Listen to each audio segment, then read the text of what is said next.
Okey? Ulang. Ya. Kita telah mengadakan satu mesyuarat Presiden Gerakan Tanah Air. Ini bukan mesyuarat parti pejuang ataupun parti-parti lain, tapi kita ada mesyuarat Presiden Gerakan Tanah Air. Yang ini nama yang kita pilih untuk gerakan kita. Kita bukan parti, tapi kita adalah gerakan. Uprising of the Malays. Sebab kita dapati bahawa orang Melayu menghadapi banyak masalah. Dan kita tak perlu jelaskan apa dia masalah, melainkan kalau nak tanya lah. Dalam mesyuarat ini kita telah bersetuju supaya nama kita ini menekankan tanah air lebih daripada yang lain. Jadi akan diadakan satu logo yang namanya ialah Tanah Air. Dan dia adalah gerakan tanah air, tetapi kita belum putuskan lagi. Tapi cara nak buat logo ini sudah kita bersetuju, dan kita akan buat perancangan desain baru, dan saya ingat minggu depan akan kita putuskan. Apabila kita putuskan itu, dan kita juga mengisi semua jawatan-jawatan dalam gerakan ini, kita bercadang untuk meminta pendaftaran oleh pihak kerajaan. Nama-nama yang kita telah isi selain daripada yang sudah diumumkan dahulu ialah berkenaan dengan bendahari, ialah Datuk Muhammad Ismail daripada Iman. Ketua Penerangan Datuk Liza Mashar, penyelidik NGO. Wanita Datin Paduka Cik Asma daripada Parti Pejuang. Pemuda Nasrul Ali Hassan Abdul Latif daripada Putra. Dan pemudi ialah Azliza Rajin. Betul. Rajin daripada Berjasa. Jelas bahawa pengurusan gerakan ini terdiri daripada bukan saja parti politik, tetapi juga daripada NGO dan juga orang perseorangan. Jadi kita mewakili orang Melayu. Tetapi bukan semua orang Melayu lah. Kita tak mewakili orang Melayu yang ada masalah dengan mahkamah, yang dikenal pasti dah terlibat dengan jenayah dan sebagainya. Mereka tak terlibat dengan kita. Kita telah satukan orang Melayu, tapi taklah semua orang Melayu. Umpamanya ada tuduhan kononnya kita memecah belah orang Melayu kerana penubuhan gerakan ini. Ini tidak benar. Kerana apabila kita tubuh gerakan ini, kita cantum 4 buah parti politik. 4 buah parti politik Melayu akan berada dalam gerakan tanah air ini. Bermakna bahawa dalam pilihan raya, mereka tidak lawan sesama mereka. Kita akan sokong calon yang terdiri daripada gerakan tanah air. Mungkin dianya terdiri daripada Parti Putra ataupun Berjasa ataupun Iman ataupun Pejuang, tapi bukan sebagai wakil daripada parti-parti. Jadi sekarang ini kita berjaya mencantumkan parti-parti politik Melayu yang biasanya berlawan sesama sendiri. Kali ini kita tak berlawan sesama sendiri. Kita bersatu. Tuduhan bahawa kita memecah belahkan orang Melayu tak benar. Ya, kita akui bahawa kita tak bolehlah nak satukan orang Melayu yang terlibat dengan jenayah, ada yang curi duit apa semua, yang itu tak ada. Yang ada orang Melayu yang ada dalam gerakan ini adalah mereka yang tidak terlibat dengan jenayah. Mereka berjuang untuk bangsa Melayu, untuk negara kita, untuk agama Islam. Itu kita punya pendirian. Jadi tak boleh ada tuduhan kuno yang tak kita memecah belahkan orang Melayu. Orang Melayu dah pecah dah. Pecah kerana ada puak yang pencuri. Takkan kita nak kena bersatu dengan pencuri. Pencuri yang didapati bersalah dalam mahkamah. Jadi itu orang itu kita tak bersatulah.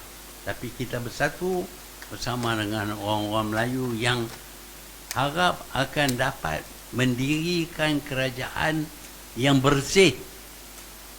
Dan kerajaan yang bersih ini penting bagi negara kita kerana kita nak pulih semula negara kita yang sudah rosak. Hari-hari kita dengar tak lain ada curi duit sampai berbilion-bilion ringgit. Nak buat kapal 6 buah kapal, satu kapal pun tak habis, tak buat. Tapi duit sampai 6 bilion ringgit hilang. Dan ni nak bagi tambah jadi 11 bilion. Itulah duit yang kita hilang. Itu satu saja. Banyak lagi 1MDB pun hilang, KWAP pun hilang duit. Macam-macam duit dicuri oleh orang ini. Sebab itu kita tak boleh nak bekerjasama dengan mereka walaupun mereka terdiri daripada orang Melayu. Kita akui bahawa kita tak dapat nak satukan semua orang Melayu. Tetapi kita satukan orang Melayu yang ingin membersihkan negara kita daripada penjenayah. Itu gerakan tanah air yang kita lancarkan dahulu. Jadi nama-nama dah saya senaraikan di sini dan kita telah bincang dengan panjang lebar berkenaan dengan beberapa isu dalam usaha kita nak menerangkan apa dianya gerakan tanah air ini kepada rakyat. Dan kita yakin bahawa perjuangan kita ini adalah untuk orang Melayu, untuk bangsa Melayu, bangsa negara kita dan untuk agama kita. Itu perjuangan kita. Dan kita dapati semua ini sudah tercemar, jadi buruk kerana kerajaan yang ada sekarang ini tidak memberi perhatian kepada apa yang sudah terjadi kepada orang Melayu. Kita sudah sampai kepada tahap yang mana di dalam negara yang kaya ini orang Melayu miskin, orang lain yang kaya. Jadi kita bukan nak rampas harta orang lain. Kita sanggup berkongsi dengan orang lain, tetapi perkongsian itu hendaklah adil bagi orang Melayu seperti juga dia kepada orang lain. Itulah perjuangan kita dan kita akan berhasrat untuk mendirikan kerajaan yang bersih yang akan pulih semula negara kita. Kita akan bertanding dalam 120 kursi itu di Semenanjung dan 400 dun, tak termasuk di Sabah 280 dun. Jadi tak termasuk di Sabah. Tapi di Sabah pun kita dapati banyak sokongan kepada kita dan kita akan tentukan mereka juga akan sedar tentang masalah yang menimpa orang Melayu dan mereka setakat ini amat berminat bekerjasama dengan kita. Bahkan bagi Parti Pejuang, bilangan ahli yang terbanyak sekali ialah di Sabah. Jadi kita tak boleh abaikan Sabah. Jadi kalau ada apa-apa soalan, kami semua akan cuba jawab.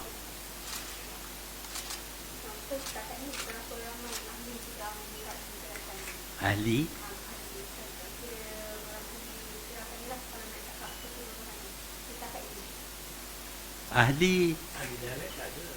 tak ramai, tapi parti gerakan tanah air ini tidak ada ahli di waktu ini. Ada puak-puak tertentu yang terdiri daripada parti-parti politik, daripada NGO, bahkan ada juga orang perseorangan yang mempunyai pengikut, dan mereka juga akan menyertai gerakan kita. Kiranya Pejuang dan tiga lagi parti akan menggunakan logo tanah air ini di dalam PRU15 nanti lah. Ya, kita akan guna cuma satu logo saja, satu bendera saja, dan kita akan perkenalkan bendera dan juga simbol kita. Setakat ni dah dapat kelulusan KDN ke? Belum, kita minggu depan kita akan submit kita punya application.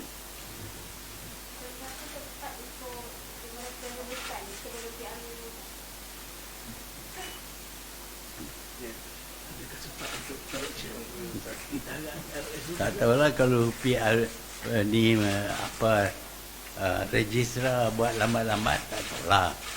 Tapi pengalaman politik dalam Malaysia ini dekat dengan pilihan raya. Kalau UMNO berkuasa, dia nanti tak daftar dalam pilihan raya ke-14. Kita tahu Bersatu yang sudah pun didaftar digantung pendaftarannya, dan parti Pakatan Harapan tak didaftar. Itu strategi mereka. Tapi kami yakin bahawa kali ini perbuatan yang salah ini tidak akan dilakukan. Ya. Kita ada plan B kalau itu berlaku. Ini ada question. Maknanya tu di sini ni NGO atau it's not parti politik kan? Dia satu gerakan of the people. Of the people. Waktu ni belum register. Kita akan register. Kalau kita nak banding, kita ingat macam mana Presiden Marcos menjatuhkan gerakan the people. Orang, bukan parti, tapi orang Filipina semua nak supaya presiden jatuh, dan dia jatuh. Jadi di sini pun kita ini gerakan orang Melayu. Pasal orang Melayu kata-kata bahasa mereka tertekan. Sebab tu ada banyak perjumpaan, ada kongres maruah Melayu, ada macam-macam. Jadi jelas di waktu ini orang Melayu berasa terhimpit. Sebab itu mereka perlu bersatu untuk menyelesaikan masalah mereka.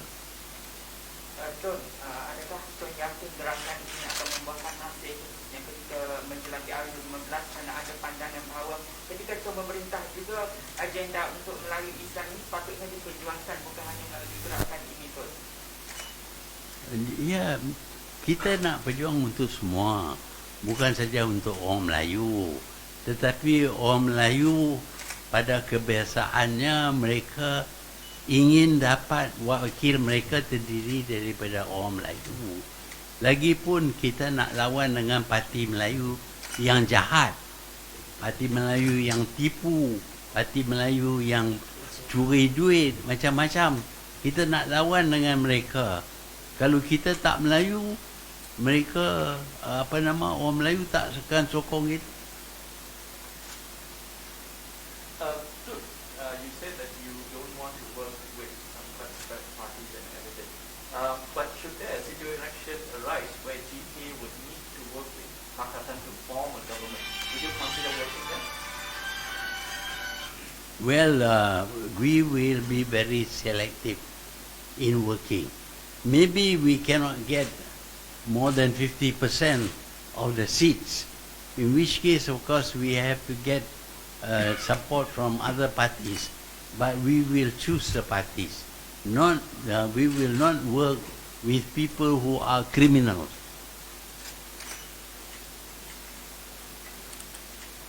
Habis dah. Tun, boleh tanya soalan lanjut? Tun, mengenai kes ketika ini yang menjadi tumpuan kes di mahkamah, bagaimana Tun melihat kepada konsep kebebasan kehakiman di Malaysia ini? Adakah Tun yakin dengan kebebasan di Malaysia, kebebasan kehakiman di Malaysia? Kebebasan. Kebebasan. Ya, itu amalan itu berbeza antara negeri-negeri. Kalau di Perancis belum dia hadap ke mahkamah, kita dah dianggap salah dan kita perlu tunjuk bahawa kita tidak salah. You are guilty until you prove you are innocent. Itu sistem mereka. Sistem British ni, you are innocent until you are proven guilty. Dan bila you are proven guilty pun ada perbezaan. Di negara lain, walaupun you appeal, you are proven guilty, you masuk jail. Boleh tunggu sampai appeal court kata you are not guilty. Tapi di Malaysia ni, bila dia appeal saja, seolah-olah berkata bahawa dia tak salah. Tetapi dia didapati bersalah. Dan sepatutnya dia jalan hukuman. Tapi entah macam mana dunia ketawa melihat banduan bukan main punya tinggi layanan kepada banduan. Dia boleh nasihat kerajaan macam mana nak memerintah. Itu di Malaysia. Dan dia of course dijemput untuk berjumpa dengan pembesar-pembesar dan sebagainya. Jadi terpuas hati dengan konsep pengasihan kuasa di Malaysia ketika ini. Pengasihan kuasa di Malaysia, puas hati. Ya, sepatutnya kita pisahkan power legislature, power executive dengan power judiciary. Tetapi kadang-kadang kita dapati seolah-olah legislatif dengan eksekutif ni bersama, nampak bersama lah. Umpamanya biasanya kalau kita kena bayar cukai pendapatan, income tax, biasanya tiap satu orang kalau didapati perlu bayar, mesti bayar sekarang ni. Tapi kita dapati ada orang yang perlu bayar, ditekan supaya membayar immediately, tapi Najib tak payah bayar. Bahkan pengarah pun terpaksa dipindahkan.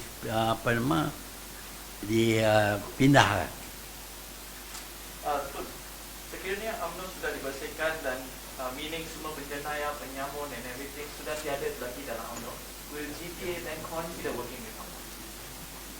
Malangnya UMNO rosak sampai ke akar umbi. Semua ketua bahagian semua masuk UMNO kerana nak dapat kontrak dan nak jadi wakil rakyat, dan mereka dapat peruntukan wang yang cukup banyak. Dan bukan saja ketua bahagian, ketua cawangan pun dapat, ahli biasa pun dapat. Jadi Najib berjaya merosakkan UMNO menyeluruh, daripada top 1, top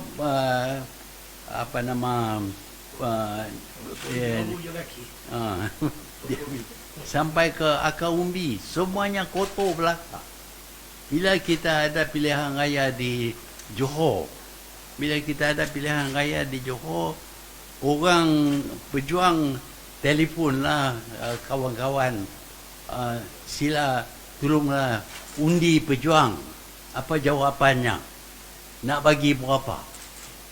Jadi UMNO sudah berjaya, Najib sudah berjaya merosakkan moral orang Melayu sehingga mereka nak bagi undi pun nak jual, nak dapat RM200.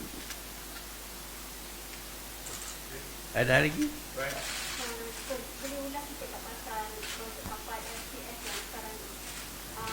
Projek tu dibatalkan pada jam itu dan ditawarkan Saya tak batal apa-apa pun masa tahun bila saya projek ini dimula masa saya jadi Perdana Menteri. Saya bukan Perdana Menteri masa projek ini dibuat. Saya masih ingat dia ambil tindakan terhadap